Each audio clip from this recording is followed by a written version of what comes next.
The officials. Yes sir, oo. Na ako sa listahan, daghan kaayo mi nga naa sa listahan sa ICC. Nahibaw ko ana kay pag-abot na ako dito natingala ko nga nung sa sugod pwede pa ko mabisita kada adlaw. Giundang nila pagkahuman ilahan ang gina-record ang mga ginaistoryahan namo ni Pangulong Duterte. So nasabtan ako nga nagapaminaw sila sa amo ang ginaistoryahan kay ang ilahang huna-huna ang amo ang ginaistoryahan kung unsa ang kaso o unsay ginabuhat sa kaso na ginabuhat nato sa kaso dinhi sa Pilipinas o mga strategy sa kaso. Dili lang ako, layo pa ang pangalan dito. Ang nauna nga mga pangalan dito mao kay Senator Bato de la Rosa, kay itong dating Chief Albayalde, ang katong dating Police General si Danao o Police General si Karamat. Napo dito ang pangalan ni Bongbong. Mauna usas ila bago ako. Thank you, Madam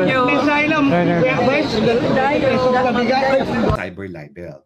Kung maalala nyo po, sa kasagsagan nung debate tungkol dun sa di umano secret agreement daw na pinasok ni Presidente Duterte na naging dahilan kung bakit naging mapayapa yung pagde-deliver natin ng pagkain at iba pang humanitarian assistance dyan sa Sierra Madre, sa Sierra Madre, no? Nagdemanda siya ng cyber libel dalang sinabi ko, "Hoy Trililing, excuse me, hindi nawala ng teritoryo ang Pilipinas ni isang inch ng teritoryo ang Pilipinas nung panahon ni Presidente Duterte."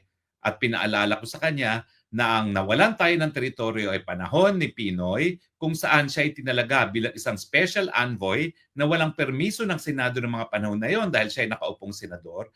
At dahil nga doon sa maraming mga pagmi-meeting niya na hindi naman natin alam kung anong pinag-usapan nila, talagang walang nakakaalam kung hindi siya lamang at saka yung ating dating ambassador to China na si Ambassador Brady na nagsumite ng Brady Notes kay dating Senate President JPE, yan yung mga meetings na naging dahilan, no? Siguro kung paano nga nawala sa atin ang Scarborough Shoal. Alam nyo hanggang ngayon, denial king itong si Trililing na hindi raw nawala sa atin ang Scarborough Shoal. Pero kung babasahin nyo ang lahat ng mga nakasulat ngayon tungkol sa Scarborough Shoal, sinasabi talaga na nawala ang possession ng Pilipinas sa Scarborough Shoal nung panahon ni Pinoy. So hanggang ngayon po, hindi binibigyang linaw ni Trililing kung ano ba talaga ang naging kasunduan. And yet, siya yung nag-aakusa sa akin na sinabi ko daw na nagkaroon ng secret agreement ang Presidente Duterte sa mga Chino. Wala naman pong secret yan. Yan po ay inanunsyo publicly ni dating Defense Secretary Delfin Lorenzana at sinabi rin ni Presidente Duterte na meron silang kasunduan na as is where is o di naman kaya yung tinatawag na status quo agreement. Walang gagalaw, in other words, para merong kapayapaan. Hindi tayo gagalaw para ayusin, pero at the same time, hindi gagalaw ang mga Chino para hadlangan yung pag-deliver ng pagkain, tubig at iba pang humanitarian assistance sa ating mga kasundaluhan sa Sierra Madre.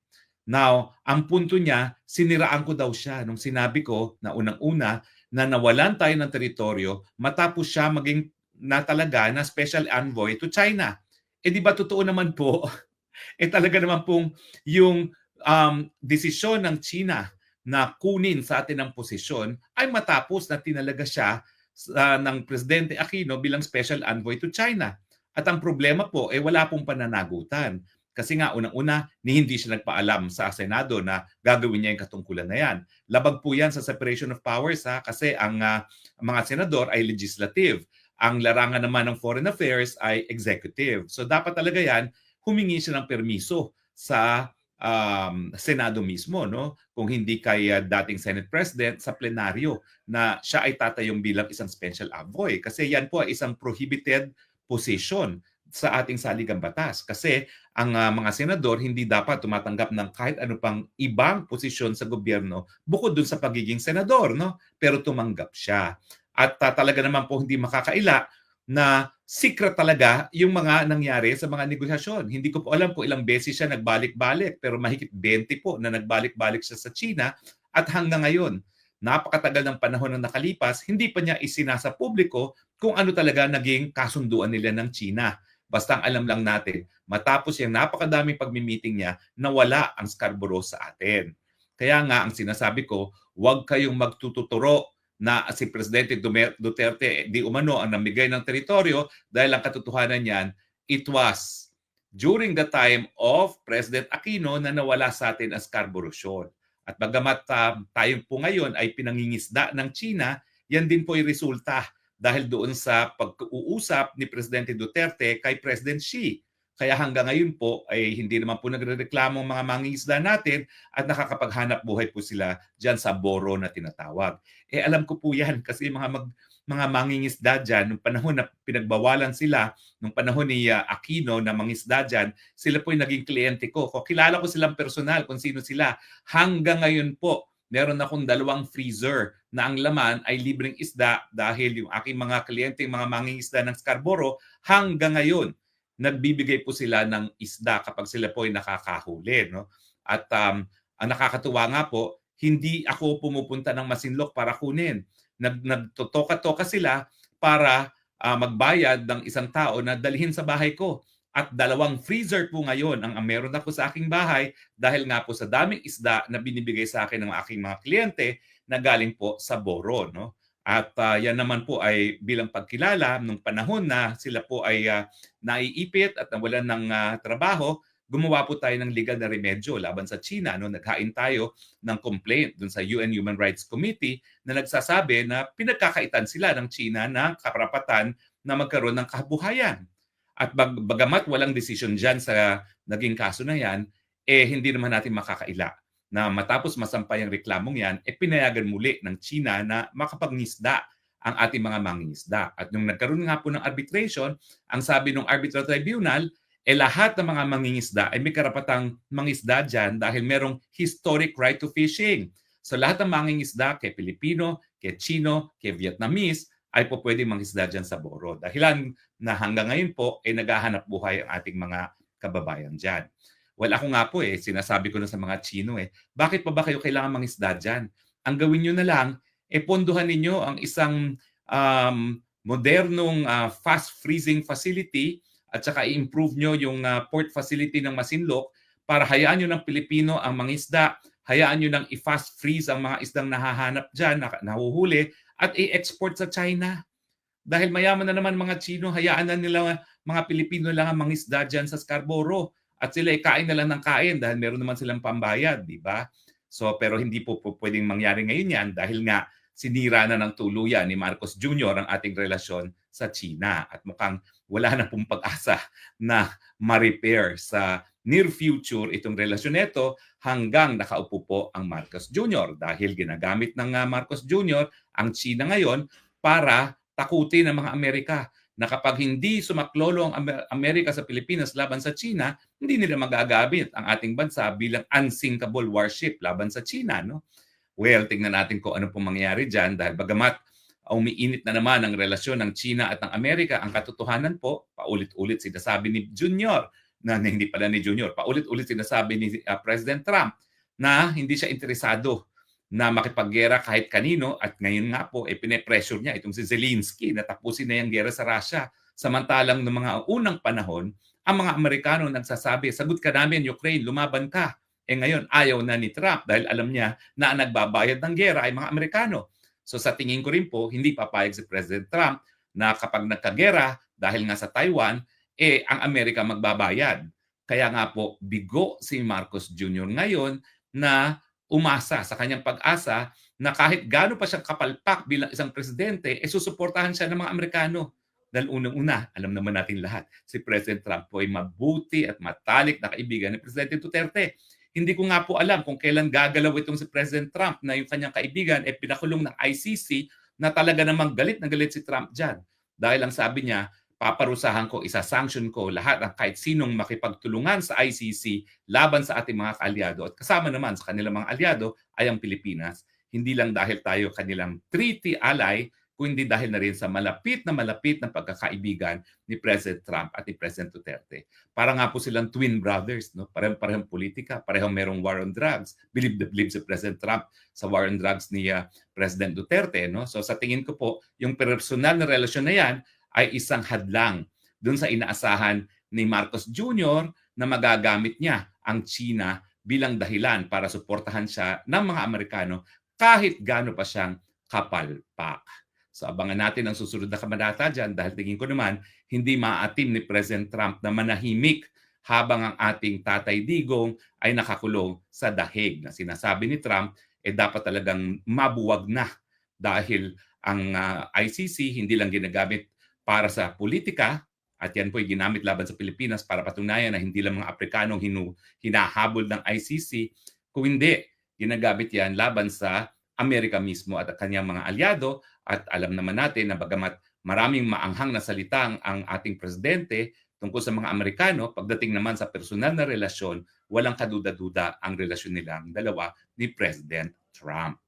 So anyway, maraming salamat po sa mga piskal sa kanilang ginawang pag-dismiss sa kaso ni Trillanes. Na-dismiss po yung kaso kasi yung isang elemento ng libel ay hindi napatunayan ni Trililing. Ito po yung requirement na publication. Ang sinabi niya kasi sa kanyang complaint affidavit, napagbigay alam lang sa kanya ng isang staff niya yung aking broadcast ng Spokes Hour kung saan tinawag kong pansin niya na hindi talagang nawala ng kahit anong teritoryong Pilipinas sa panahon ni Presidente Duterte. Pero sabi ng piskal, nasa ng pruweba, wala namang sinumpaang sanaysa yung staff mo. Tapos, hindi rin siya gumawa ng kahit anong ebidensya, nagsumiti ng ebidensya na may nakapanood sa Spokes Hour na episode na yon at naniwala na nasiraan ang pagkatao ni Trililing. Paano mo naman masisiraan ng tao na talaga namang negative ng approval at trust rating? Makikita niyo po yan sa resulta ng eleksyon sa Caloocan. Ang Caloocan po, naku, ewan ko kung aabot sa milyon ang kanyang botante, no? Pero wala pa po sigurong 20,000 na magiging boto dyan ni Trililing. Baka nga mga 10,000 lang ang makukuha niya, no? So paano mo sisirain ang pagkatao ng Trililing na sira na sa mata ng napakadaming tao? Pansinin niyo po yan. 10,000 to 20,000 votes lang ang makukuha niyan sa Caloocan sa kanyang kandidatura sa pagiging alkalde ng Caloocan. So mga taga-Caloocan, huwag bumoto sa isang tao na nakipag-secret negotiation sa China na ang naging resulta, at wala namang kaduda-duda po yan, matapos ang napakadaming pagmi-meeting niya na secret sa mga Chino, ay nawala sa atin ang Scarborough Shoal. Now, ang hindi po in-address ng mga prosecutor ay yung sinasabi ko na sakop ng protected speech yung aking sinasabi. Unang-una, hindi naman ako nagsabi na nawala ang Scarborough Shoal dahil sa paghihimasok ni Trillanes. Yan naman po ay sinabi mismo ni Juan Ponce Enrile nung siya ay Senate President. At kinabit ko po bilang attachment sa aking counter affidavit yung proceedings ng Senado. Kung talagang malinaw, kung saan malinaw na malinaw, sinasabi ni JPE, abay traitor itong mamang ito dahil siya nakipag-usap ng sikreto na walang teritoryo natin, hindi nagbibigay ng public pronouncement kung anong napagkasunduan niya, at nung nagsasalita si JPE, imbis na sumagot, nag-walk out. Kung wala siya itatago, ba't hindi siya sumagot sa plenaryo ng Senado? Kaya nga ang mga senador binibigyan ng immunity laban sa libel para maging ang balitaktakan dyan ay maging buhay, no? At malaman natin kung anong katotohanan. Pero pinili niya na manahimik imbis na i-deny yung sinasabi ni JPE na nawala ang Scarborough dahil sa kanyang mga secret negotiations, at hanggang ngayon hindi pa niya sinisiwalat kung ano talaga ang napagkasunduan niya sa bansang China. Sa akin po, malinaw na ang desisyon ng Korte Suprema. Kung ang subject matter ng mga sinabi ko ay may kinalaman sa interes ng publiko, kinakailangan niya na ipag-usapan. So pag-usapan po natin, ano ang mga pinagkasunduan ni Trillanes doon sa kanyang mga secret negotiations. Siyempre po, ang secret negotiations magkakaroon ng secret agreement. So siya po ang pumasok sa secret agreement, hindi ang dating Presidente Duterte, dahil yan naman pong mga agreement on status quo ay isiniwalat sa publiko ng ating Presidente Duterte at ni minsan hindi po sinikreto. In fact, ang unang-unang pagkakataon narinig ko yung agreement na yan, kongresista pa po ako doon po sa hearing ng Committee on Appropriations kung saan humarap si dating Defense Secretary Del Lorenzana at sinabi na may ganyan ngang kasunduan, status quo agreement, na walang galawan, no, nang magkaroon ng kapayapaan, lalong-lalo na dyan sa area ng Ayungin. No? Bagamat hindi po yan napagdesisyonan ng mga piskal, sapat na po na mayroong isang elemento na kulang doon sa reklamo ni Trillanes. At ang nagkulang ng elemento ay yung elemento ng publication. Pero sana nga po magkaroon din ng pronouncement tungkol doon sa pananagutan ni Trillanes bilang isang public officer na meron siyang obligasyon na isiwalat yung mga secret negotiations at secret agreements kung anumang ito na kanyang ipinasok with the Chinese authorities. Dahil may pakialam po tayo yan, dahil yan po itungkol sa ating teritoryo na pilit na binabaluktot ni Marcos Jr. at sinasabi na ang Presidente Duterte raw ang dahilan kung bakit tayo nawalan ng teritoryo na wala pong basihan. Dahil alam naman po nating lahat na wala ang Scarborough sa panahon ni Presidente Aquino na nagtalaga kay Trililing bilang isang special envoy at nawala naman pong mischief reef sa panahon ni FDR.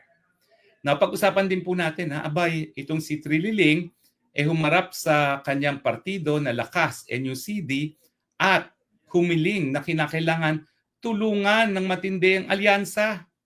Naku, mantakin ninyo ang alyansa ay binubuo ng isang koalisyon kasamang lahat ng mga pinakamalalaking partido ng Pilipinas, ang Lakas, NUCD, Nasyonalista, NUP, at saka ang partido ni Danding Coangco, NPC. So ano pa bang kailangan nila? Midterm elections, hawak nila ang administrasyon, hawak nila ang lahat ng ayuda, and yet desperado na nakiusap ang tambaluslos na kinakailangan suportahan ng Partido Lakas ang alyansa ni Marcos Jr.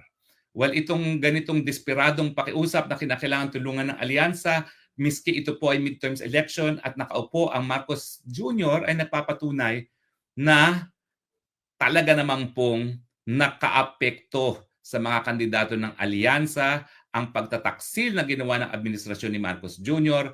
kay dating Presidente Rodrigo Roa Duterte. At ang katunayan po nito, yung negative 28 at negative 29 na trust and approval rating ng ating Marcos Jr. No? Negative 28 at 29 yan po ay parang imposibleng makamit. Pero nakamit po yan ni Marcos Jr. It is the worst record of approval and mistrust of any president. Naintindihan niyo ba ibig sabihin ninyon? Talagang pinakasusuklaman na presidente ang Marcos Jr. At itong si Auntie Claire isinisisi sa akin, hello, ang sakit ng sikmura, hindi po yan fake news. Yan po'y nararamdaman, hindi po yan balita. Yan ay physical sensation na gutom ang Pilipino, kaya wag na tayo magtaka na talagang negative 28 at negative 29 ang trust and approval rating ni Marcos Jr. At dahil nga po dito, well, Houston, we have a problem. Nagiging referendum ngayon ang midterm elections para kay Marcos Jr. Kung sa tingin ninyo, mas mabuti sa Pilipino ang magpatuloy ang administrasyon ni Marcos Jr., ibotong alyansa. Pero at negative 28 and negative 29, nako po, they have a problem. O nakikita na natin isang staunch na kandidato ng alyansa, itong si Manny Pacquiao, ini-endorso na ang mga kandidato ng PDP Laban. Nakita nyo naman, ang Villar na anak ni Manny at Cynthia Villar na talagang haligan ng Nationalista Party, nagpa-endorso kay Inday Sara Duterte. At siyempre, ang sariling kapatid ni Junior na tinatawag nating Mangga, nagpa-endorso na rin kay BP Sara. So, ang ibig sabihin po niyan talaga, they have a problem. Dahil nga po gagawing referendum ng taong bayan kay Marcos Jr. itong midterm elections, malamang po maraming hindi makakapasok sa hanay ng alyansa, bagamat ito po ay midterm election at lahat ng resources, ayuda, pera, hawak ng administrasyon para suportahan kanyang mga kandidato, pero isa-isa na pong bumabagsak sa survey. Siguro ang kanilang pag-asa na lang po ay magic using the machines. Kaya nga po ang pakiusap natin, kinakailangan tambakan natin sila para miski sila ay mag-attempt na magdaya through electronic cheating, mabibigo sila. Dahil pag sila ay tinambakan, kahit ano pang magic ang gawin nila, hindi sila magtatagumpay. Di ba po? So yung ganyang tono na talagang desperado na humihingi ng tulong para sa alyansa ni Tambi, patunay po na talagang nadisgusto na ang taong bayan kay Marcos Jr., hindi lang dahil sa kagutuman, hindi lang dahil sa kataasan ng presyo ng bilihin, hindi lang sa kakulangan ng trabaho, hindi lang dahil sa mababang sweldo, hindi lang dahil hindi niya sinasagot ang mga akusasyon na siya ay bangag, kung hindi, pinagtraidoran niya hindi lang po ang Presidente Duterte na nagpalibing sa kanyang ama na hindi ginawa ng kahit sino pang ibang presidente, kung hindi, pinagtaksilan niya ang sambayanang Pilipino. Dahil nang sinurrender niya ang Pilipino para husgahan ng dayuhan, yan po ay paglabag sa ating soberenya, sa ating jurisdiksyon, sa ating karapatan bilang isang malayang sambayanan. Kaya wag na po tayo magtaka. Desperado po talaga sila. Pero ako naman po, ang pakiusap ko ha, Duterte. Wag na po tayong bumoto ng iba. At para sa party list, Gabay Party List 139. Ito naman po ang party list na magpapatupad ng tama ng universal healthcare na isinulong ko po yan, batas ko po yan. Kaya sinusuportahan kong Gabay dahil ang pangako ng Gabay talagang sisiguraduhin nila na hindi na mauulit ang pagnanakaw nila ng pondo sa PhilHealth at sisiguraduhin ng Gabay na ang pondo para sa universal healthcare gagastusin lang sa Pilipino para hindi na mamatay ang mga Pilipino dahil sa pagiging mahirap lamang. Ang Gabay Party List din na magsusulong na palalawakin pa yung batas na naisulong ko na libreng tanghalian sa mga nagugutom na mga kabataan. No? Gagawin na po yung libreng tanghalian para sa lahat ng kabataan natin sa elementary at high school. Natatawa na lang po ako dahil ang dalawang kandidato for the Senate sinasabi sila daw ang magpapasa ng ganyang panukalang batas. Naipasa ko na po yan ng 17th Congress. Mantakin nyo, 1 year and a half lang ako sa Kongreso, naipasa ko yan.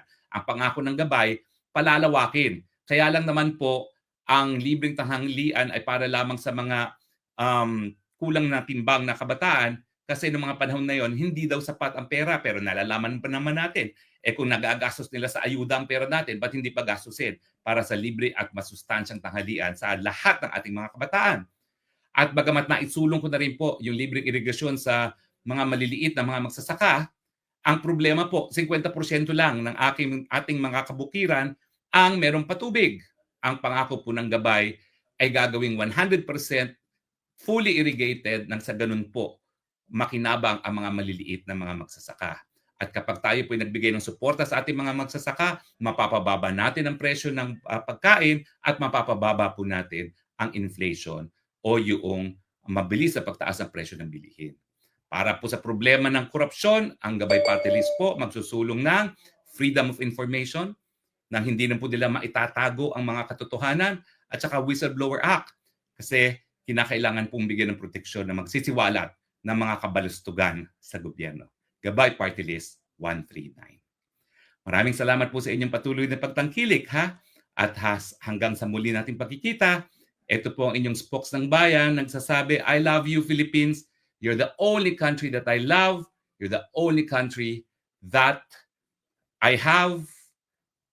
Siyempre, tulungan po natin ang mga matitinong mga mamamayan upang gabayan ang Pilipinas para sa mas maasensong buhay sa lahat. God bless the Philippines. Bye!